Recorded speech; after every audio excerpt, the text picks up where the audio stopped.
오늘은 사명이냐 고통 회피냐, 사명이냐 고통 회피냐라는 제목으로 하나님 말씀 증거하도록 하겠습니다. 우리가 인생을 살다 보면은 어떻게 살아야 될 것인가, 또는 성령께서 우리를 인도하신다 그러지 않습니까? 성령의 인도하심을 어떻게 따를 것인가. 사실 그 성령의 인도하심을 따르겠습니다라고 결심하고 또 말하는 건 쉬운데, 구체적으로 그것이 무엇인가라고 할 때 쉬운 일이 아니라는 것입니다. 대개 성령의 인도하심을 따른다 그럴 때 우리 대개 두 가지 힘이 작용을 합니다. 첫 번째 힘은 뭐냐 하면 성령께 매여가는 거예요. 오늘 22절 보십시오. 보라, 이제 나는 성령에 매여 예루살렘으로 가는데 거기서 무슨 일을 당하려는지 알지 못하노라. 성령에 매였다. 바울의 길을 인도하는 것이 성령이라는 것입니다. 우리 인생 살다 보면 그런 거 느끼지 않습니까? 내가 원하지 않는데도 불구하고 자꾸 나를 어디론가 끌고 가는 힘이 있어요. 내가 원한 게 아니에요. 내 뜻도 아니고 내 의지도 아니고, 나 그런 거 생각한 적도 없거든요. 근데 뭔가 이렇게 환경인지 무슨 힘인지 나를 이렇게 끌고 가고 있어요. 근데 그게 분명히 성령이라는 것이 느껴집니다. 성령의 매어라는 거예요. 자꾸 거기로 끌고 가고 있다는 것입니다. 세상의 많은 일들은 원함으로만 되는 건 아닙니다. 내 마음의 소원, 내가 원하는 게 있다, 글로 가는 게 아니라는 거예요. 분명히 끌림이 있고, 또 다른 말로 하면은 이게 노예에게 쓰는 말이거든요. 매임이 있어요. 매여서 이렇게 가는 것들이 분명히 있다는 것입니다. 예를 하나 든다 그러면 사도행전 8장에 빌립 집사가 있습니다. 사마리아에서 복음을 증거했는데 큰 부흥이 있었습니다. 열매가 많았다는 얘기죠. 그러면 사람이 인지상정 아닙니까? 이렇게 풍성한 열매가 있고 부흥이 있으면 그곳에서 부흥의 맛을 보길 원하고, 거기서 부흥을 누리길 원하고, 또 씨를 뿌렸으니까 열매 거두는 것을 원하는 걸 누가 뭐 탓하겠습니까? 자, 다 그게 좋은 거죠. 그런데 성령께서 그를 끌고 가요. 성령에 매여 있다는 것입니다. 사도행전 8장 26절 보니까 주의 사자가 빌립에게 말하 이르되 일어나서 남쪽으로 향하여 예루살렘에서 가사로 내려가는 길까지 가라. 그 길은 광야라. 그 광야로 가랍니다. 사람도 살지 않는 곳. 갔더니 누굴 만났습니까? 에디오피아 사람, 에디오피아 여왕 간다게의 모두 국고를 맡은 자 넷이 만났습니다. 그에게 이사야의 말씀을 설명해주고 세례주고 예수 믿게 만드는 사건이 벌어진다는 거예요. 여기서 할 수 있는 게 무엇입니까?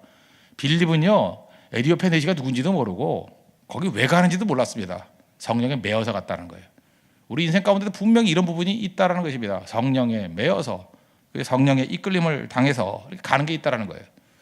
또 하나 우리를 움직이는 힘이 뭐냐 하면은 동시에 결박과 환란이 기다린다 그러죠. 23절 보십시오. 오직 성령이 각성에서 내게 증언하여 결박과 환란이 나를 기다린다 하시나. 인생에 그 고통이 있다는 것입니다. 이렇게 고통이 있고 어려움이 있다는 거예요. 이 사도 바울에게 이런 말씀 증거한 사람이 한두 명이 아닙니다. 각 성에서 그랬잖아요. 가는 곳마다 이런 얘기했다는 거예요. 우리 나중에 살피겠지만 21장에 넘어가면은 10절에 거기 아가보라는 선지자가 나오는데 바울의 띠를 빼다가 이렇게 묶어요. 묶고 난 다음에 이 띠의 임재가 이렇게 돼가지고 예루살렘에서 이방인의 손에 넘겨질 것이다, 이렇게 예언까지 했다고요. 이런 게 뭐 한두 군데가 아닙니다. 벌써 이 복선이 깔린 게 5-6차례 이런 복선이 깔리더라는 거예요.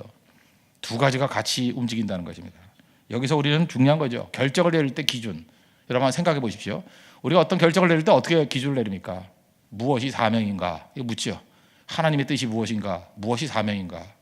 또 하나 움직이는 힘이 무엇입니까? 고통이에요. 고통을 회피하는 쪽으로. 아니, 우리가 대부분 그렇지 않아요? 너무 추우면 어디로 가요? 따뜻한 곳으로 가고. 너무 더우면 어디로 가요? 시원한 곳으로 가고. 배고프면 어디로 가요? 먹을 거 있는 곳으로 가고. 목마르면 어디로 가요? 마실 거 있는 곳으로 가고. 이게 잘못입니까? 아니죠. 이건 인간의 인지상정이에요. 그 일부러 고통당할 필요 없습니다. 고통 회피하는 쪽으로 가야 된다는 것입니다. 그래서 우리 두 가지예요. 사명이냐 또는 고통의 문제냐. 근데 문제는 사명도 있고 고통 회피하는 것이 이게 같이 보조를 맞춘다 그러면 뭐 고민할 게 뭐가 있습니까? 사명도 있고, 사명대로 살았더니 만사형통하더라. 거긴 갈등이 하나도 없죠. 근데 문제는 무엇입니까? 고통과 사명이 동시에 오는 거예요. 갈등이죠. 딜레마라는 것입니다. 그때 필요한 게 뭐냐면 결단이에요.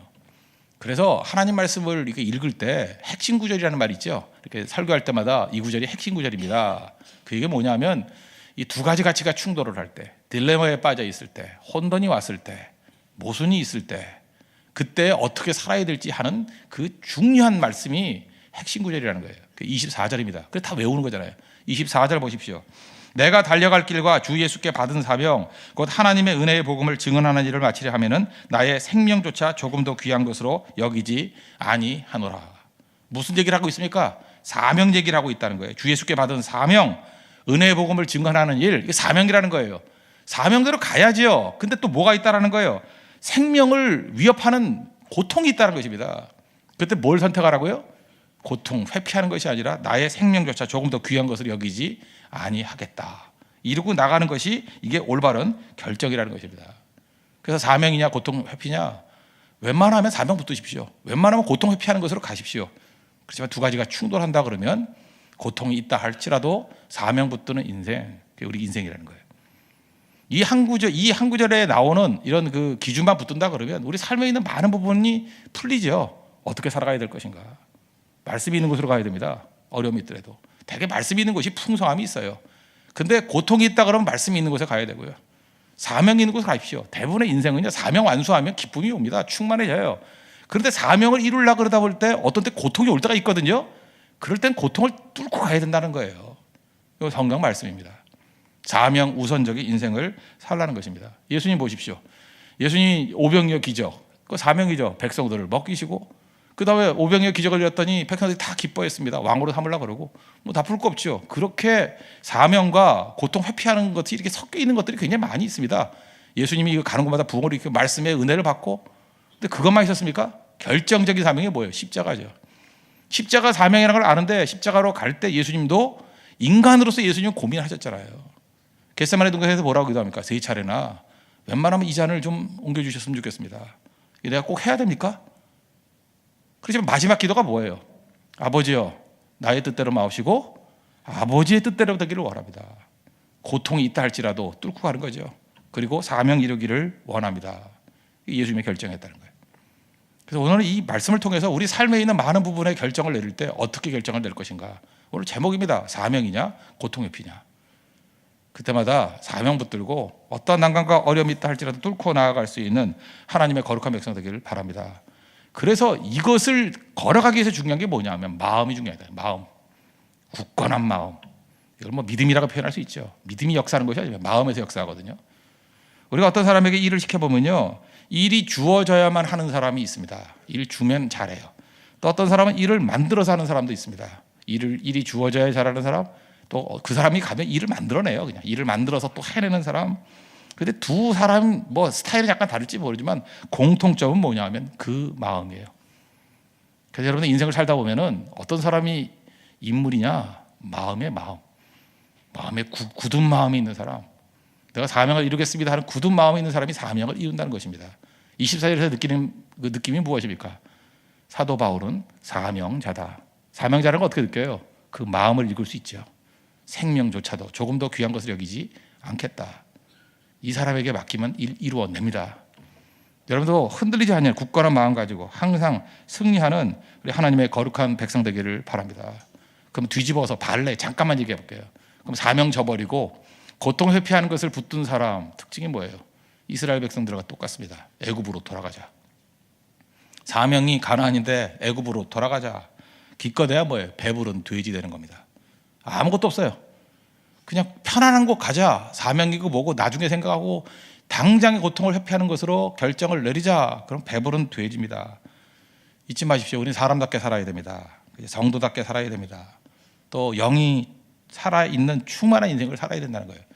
선택의 여지가 없습니다. 무조건 사명 그 길 걸어가야 된다는 것입니다. 우리 교회나 여러분의 가정이나 또 우리 일생 가운데 결정에 대한 많은 문제가 있을 때마다 사명과 고통의 문제가 있을 때 언제나 사명 붙들고 고통의 모든 난관들을 뚫고 나가서 승리하는 믿음의 신실한 영 되기를 축원합니다. 또 한 가지 살필 것은 뭐냐면 핏값 신약이에요. 핏값 신학. 핏값을 찾는다는 것입니다. 26절 27절 보십시오. 그러므로 오늘 여러분에게 증언하거니와 모든 사람의 피에 대하여 내가 깨끗하니 이는 내가 꺼리지 않고 하나님의 뜻을 다 여러분에게 전하였습니다. 우리 홍대 이 교회가 세워지지 않았습니까? 홍대의 핏값 우리에게 찾는다는 거예요. 우리 서울 시민 아닙니까? 서울시 그 핏값 우리에게 찾는다는 거예요. 또 많은 분들이 인천 시민들, 경기도민들 계시지 않습니까? 경기도의 핏값을 찾는다는 거예요. 인천시의 핏값을 찾는다는 것입니다. 이 핏값 신학이 나오는 근거가 어디 있느냐면 에스겔서 3장에 나오거든요. 에스겔서 3장 뭐 전체가 다 그런데 17절만 제가 한 절 읽어드리면 인자야, 내가 너를 이스라엘 족속의 파수꾼으로 세웠으니 너는 내 입의 말을 듣고 나를 대신하여 그들을 깨우치라. 18절, 가령 내가 악인에게 말하기를 너는 꼭 죽으리라 할 때 내가 깨우치지 아니하거나 말로 악인에게 알려서 그의 악한 길을 떠나 생명을 구원하게 하지 아니하면 그 악인은 그의 죄악 중에서 죽으려니와 내가 그의 핏값을 내 손에서 찾을 것이요. 이런 말씀이 계속 반복됩니다. 그러니까 무슨 얘기입니까? 우리 주변에 예수님 믿지 않아가지고 그렇게 죽어가는 영혼들이 있다라는 거예요. 그러니까 놔두면, 우리가 전도 안 하면 그냥 그 핏값대로 죽는다는 거예요. 그냥 지옥 간다는 겁니다. 구원받지 못한다는 거예요. 그럼 그걸로 끝나느냐? 아니라는 거죠. 그렇게 넘어지고 쓰러지고 죽은 인생들에 대해서 맡겨오는 사람들, 우리 같이 복음 증거하는 사람들이 말하지 않은 거 있죠. 그 핏값을 찾겠다라는 거예요, 주님이. 사도 바울이 그 얘기를 하고 있는 겁니다. 에스겔서 3장에 나오는 이 말씀과 같이 나는 내게 주어진 사람들, 내게 주어진 기회들, 내게 주어진 환경들에 대해서 내가 예수 그리스도의 복음을 다 전했다는 거예요. 꺼리지 않고 머뭇거리지 않고죠. 하나님의 뜻을 다 여러분에게 전하였습니다. 환경적인 압박이 있습니다. 공격이 있습니다. 뭐 방해가 있고 어떤 때는 관계 이런 게 있다는 거예요. 그것 때문에 예배 못 드리고 그것 때문에 말씀 못 전하고 그것 때문에 뭐 이렇게 꺼리는 것들이 있죠. 우리 머뭇머뭇거리는 거. 그게 없었다는 거예요. 사도 바울은. 내가 꺼리지 아니하고 다 전했다는 거예요. 다 하나님의 뜻이라 그러면 난 핏값에 대해서 자유롭다. 굉장히 무서운 얘기입니다. 이 말씀이 옛날에는 설명하기가 참 쉽지 않았어요. 도대체 이게 뭔 소리냐? 그게 왜 우리 죄냐? 그러는데 최근에 금년도 우리 세월호 사건이 있지 않았습니까? 딱 이 얘기예요. 제가 볼 때 이 메시지하고 이건 믿지 않는 사람들이 한 100배는 더 크게 외쳐주는 것 같습니다. 거기 있던 선원들이 직접 죽였습니까? 아니죠. 직접 죽이지 않았잖아요. 근데 많은 사람들이 지금 막 분노하고 있는 게 뭐예요? 왜 탈출하라 그러지 않았느냐? 왜 나올 길을 알려주지 않았느냐? 그 얘기 아니에요? 왜 말하지 않았느냐? 왜 니네들만 빠져나왔느냐? 우리 똑같은 거죠. 선원하고 똑같죠? 왜 니네만 빠져나왔느냐? 그때 말만 해줬어도, 나가란 말만 해줬어도, 여기 있으면 다 빠져 죽는다고 그 말만 해줬어도, 고침몰이 있다는 거 말만 해줬어도, 이쪽이 길이야라고 말만 해줬어도 살았다는 거 아니에요? 우리 살았다고 안심할 수 있어요? 왜 그 일을 말하지 않았느냐? 살아났지만 핏값 묻고 있잖아요 지금. 그 얘기 아닙니까? 말도 안 된다는 얘기 아니에요. 말도 안 된다는 얘기. 핏값 찾겠다. 그 세월호 사건과 똑같은 얘기입니다. 우리 주변에 있는 지금 영적인 이 배를 타고 있잖아요. 방주를 타고 있잖아요. 근데 왜 구원받을 길을 알면서 말하지 않느냐는 거예요. 홍대에 왜 말하지 않고, 왜 서울시에 말하지 않고, 경기도에 말하지 않고, 인천에 말하지 않고, 우리에게 맡겨진 네팔에 말하지 않고, 인도에 말하지 않고, 그 핏값 찾겠다는 거예요. 그렇다면 주의 백성들은 간단한 겁니다. 그냥 우리 주변에 만나는 사람들 있죠. 침묵하면 안 돼요. 얘기해 줘야죠. 예배가 없는 곳에 있는 사람에게 예배를 드려야 된다고, 기도가 없는 사람에게 기도가 있어야 된다고 얘기해야 되고, 그리스도의 십자가를 모르는 사람에게 십자가 붙들어야 된다고 생각하고, 인생 헛되게 엉뚱한데 정신 팔려서 살아가는 사람들에게 그게 아니다, 진짜 중요한 것이 있다라고 말해주면, 듣지 않고 망하는 건 어쩔 수 없지만 핏값은 우리가 책임진 거죠. 바울이 다 믿게 하라는 게 아니에요. 우리 하나님이니까. 우리 어떻게 사람들 다 믿게 만들어요? 믿게 만드는 우리 소임이 아니지만 하나님 백성들이 해야 될 일은 뭐냐 하면 전해야 된다는 거예요. 그 얘기를. 일로 나가면 살 길이 있다라고 말해서 안 나오는 거에 대해서 우리가 뭐라고 말할 수 없잖아요. 그렇지만 길을 알려주는 것까지는 우리에게 해야 된다. 바울이 그 얘기입니다. 바울의 사명이 뭐라고요? 길 알려주는 겁니다. 그러니까 전도잖아요. 길을 전하는 것, 전도. 우린 전도자가 되어야 된다는 것입니다. 우리 힘차게 우리 주변에 있는 모든 사람들에게 그리스도의 보혈의 능력을 증거하고, 우리 죄인됨과 구원받을 수 있는 유일한 길이 예수 그리스도의 십자가의 능력이라는 것을 증거할 수 있는, 그리고 힘이 닿는 데까지 생명조차도 두려워하지 아니하고 하나님께 예배드리는 성도, 또 전도하는 성도, 그리스도 십자가를 붙드는 성도가 되는 우리 축복과 은혜가 임하기를 바랍니다. 우리에겐 십자가밖에 없습니다. 십자가 붙들고 승리하는 믿음의 정되기를 축원합니다. 다 같이 자리에서 일어나겠습니다. 151장 찬송하겠습니다. 하나님 사명과 고통의 피냐 할 때 우리 사명 붙들게 해달라고 기도하시고, 핏값 신학 붙들고 핏값으로부터 자유로운 인생 되게 수 있도록 해달라고, 십자가만을 붙들게 해달라고 기도하는 마음을 찬양하겠습니다. 만왕의 양 내 주께서 1절 찬양하겠습니다.